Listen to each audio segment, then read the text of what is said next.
बहुत heavy bleeding आ रही है, डिलीवरी हो गई है, चाहे वो नॉर्मल हो, सिजेरियन हो, कोई भी डिलीवरी हो गई है, उसके बाद भी हैवी ब्लीडिंग आ रही है, कमर में दर्द बना हुआ है, शरीर में दर्द है, बुखार बना हुआ है, इन सब का क्या कारण है? कहीं आपको आरपीओसी तो नहीं है? आरपीओसी क्या होता है, क्यों हो जाता है? आज इस वीडियो में मैं आप सबके साथ यही शेयर करने वाली हूँ। तो हेलो फ्रेंड्स, मैं हूँ प्रियंका और आज इस वीडियो में मैं शेयर करूँगी कि आरपीओसी क्या होता है, इसका क्या कारण है और ये क्यों हो जाता है। तो चलिए वीडियो शुरू करते हैं। वीडियो शुरू करने से पहले मैं आप सबको बता दूं कि मैं कोई डॉक्टर नहीं हूं, ना ही मैंने कोई डॉक्टरी की पढ़ाई करी है। ये वीडियोस मैं अपने कुछ एक्सपीरियंस और गूगल पे पढ़ करके अपनी भाषा में, आम भाषा में आप सब तक मैं इस बात को पहुंचाती हूं। तो चलिए वीडियो शुरू करते हैं। तो आरपीओसी क्या है? आम भाषा में आरपीओसी उसको कहते हैं जब आपकी नॉर्मल डिलीवरी हुई हो, चाहे सिजेरियन डिलीवरी हुई हो, चाहे आपका अबॉर्शन हुआ हो, जब आपके पेट में बच्चा आता है, बच्चा आने के बाद उसकी डिलीवरी होती है, तब हमारे पेट में काफ़ी ज़्यादा कचरा भी हो जाता है उसके साथ। यानी कि जब बच्चा पेट में है तो बच्चा के साथ साथ उसके अंदर कुछ कचरा भी होता है, जैसे कि गंदा पानी है, प्लेसेंटा है, खून है गंदा, वो सब चीज़ें भी उसमें जमा हो जाती हैं।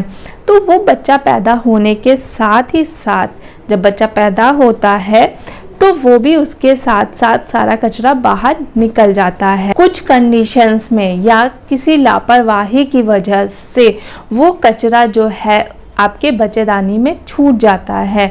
छूटने की वजह से जो कचरा आपका बच्चेदानी में छूट जाता है, उसकी वजह से ही आपको ये आरपीओसी की प्रॉब्लम होती है।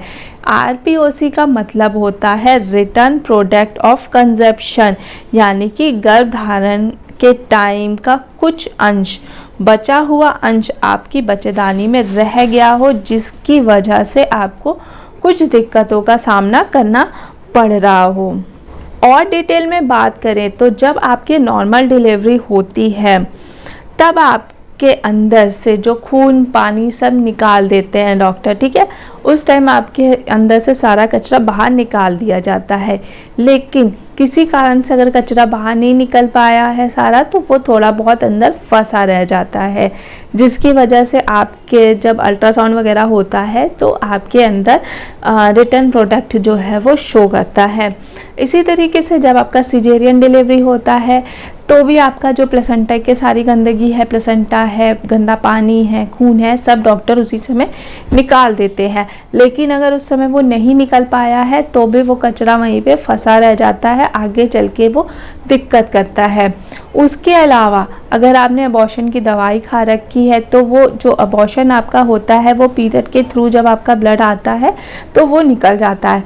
लेकिन अबॉर्शन भी पूरी तरीके से नहीं हुआ है, आपने दवाई खा रखी है, उसका खून पूरी तरीके से नहीं निकल पाया है, वो अंदर कचरे के रूप में जम जाता है, जिसकी वजह से अल्ट्रासाउंड में जो है वो आरपीओसी शो करता है और आपको उसकी वजह से दिक्कतें होती हैं।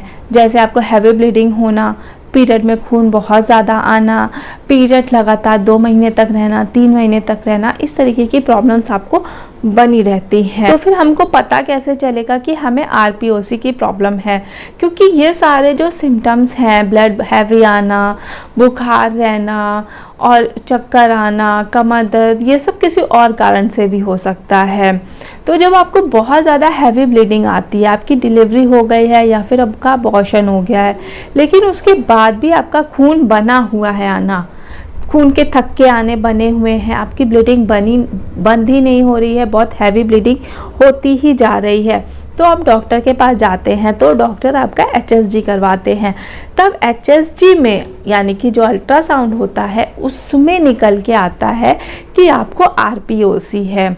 लेकिन ये आरपीओसी कितने लेवल पे है, यानी कि आरपीओसी भी 2-3 लेवल की होती होगी ना, एक लो लेवल होता है, एक हाई लेवल होता है, ठीक है। तो जब आपकी जो RPOC है वो अल्ट्रासाउंड में जो है वो 10 mm, 20 mm, 25 mm या 25 mm से ऊपर भी 30 mm तक हो तो भी आपकी जो ये RPOC है वो दवाइयों से डॉक्टर ठीक कर सकते हैं।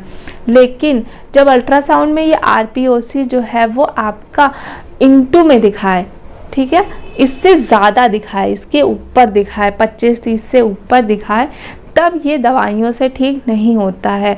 इसके लिए डॉक्टर आपको DNC की सलाह देते हैं या फिर आपको ये हिस्ट्रोस्कोपी की सलाह देते हैं। तो जब आपका RPOC जो है वो 10 mm, 20 mm, 25 mm तक है तो डॉक्टर आपको दवाइयाँ दे करके वो पीरियड के थ्रू निकालने की कोशिश करते हैं। उसके बाद जब आपकी दवाइयाँ ख़त्म हो जाती हैं 1 महीने की, तब उसके बाद जब आपका पीरियड आता है, साफ़ हो जाता है सब कुछ, तो डॉक्टर आपका एक बार फिर से HSG स्कैन करते हैं, अल्ट्रासाउंड करते हैं, उसमें देखते हैं डॉक्टर कि जो कचरा बचा हुआ था वो पूरी तरीके से निकल गया है कि नहीं। उसके बाद भी देखते हैं कि ये कचरा अगर बचा हुआ है वो भी MM के अंदर ही है, यानी कि मिनिमम है, तो फिर से डॉक्टर आपको दवाइयाँ देते हैं, बचा हुआ कचरा निकालने की कोशिश करते हैं। लेकिन 3rd टाइम में अगर वो कचरा फिर से नहीं निकला होता है तो फिर डॉक्टर आपको DNC की सलाह देते हैं। DNC हो जाने के बाद भी डॉक्टर आपका फिर से एक बार स्कैन करते हैं। स्कैन में फिर से अगर आपको RPOC दिखता है तो फिर डॉक्टर आपका हिस्ट्रोस्कोपी करने की आपको सलाह देते हैं। लेकिन कुछ कंडीशन ऐसी होती हैं जिसमें डॉक्टर आपको दवाइयाँ नहीं देते हैं। वो कौन सी कंडीशन है? या तो आपको बहुत हैवी ब्लीडिंग आ रही हो, ठीक है, उसके अलावा ब्लीडिंग जो है वो काफ़ी समय से आ रही हो। तीसरा है आपका हीमोग्लोबिन जो है 10% तो होना ही चाहिए, उसके ऊपर ही होना चाहिए। अगर 10% से कम है तो डॉक्टर आपको दवाई के थ्रू आपका RPOC सही नहीं करेंगे, क्योंकि आपको खून की कमी है। तो जब डॉक्टर आपको RPOC की दवाइयाँ देंगे तो वो खून के ज़रिए ही आपका निकलेगा, तो आपको खून की कमी और भी ज़्यादा हो सकती है। इसलिए उस समय आपको दवाई से नहीं ठीक करते हैं वो, तब वो आपको DNC करने के लिए बोलते हैं। DNC का मतलब होता है आपके बच्चेदानी की सफाई। फिर DNC के थ्रू अगर ठीक नहीं होता है तो फिर डॉक्टर आपको हिस्ट्रोस्कोपी की सलाह देते हैं। तो आई होप ये मैंने अपनी आम भाषा में आप सबको RPOC क्या होता है वही बताने की कोशिश करी है। वीडियो अच्छी लगी हो तो प्लीज़ लाइक, शेयर, कमेंट ज़रूर करें। चैनल पे नए आए हैं तो प्लीज़ मेरे चैनल को सब्सक्राइब करें।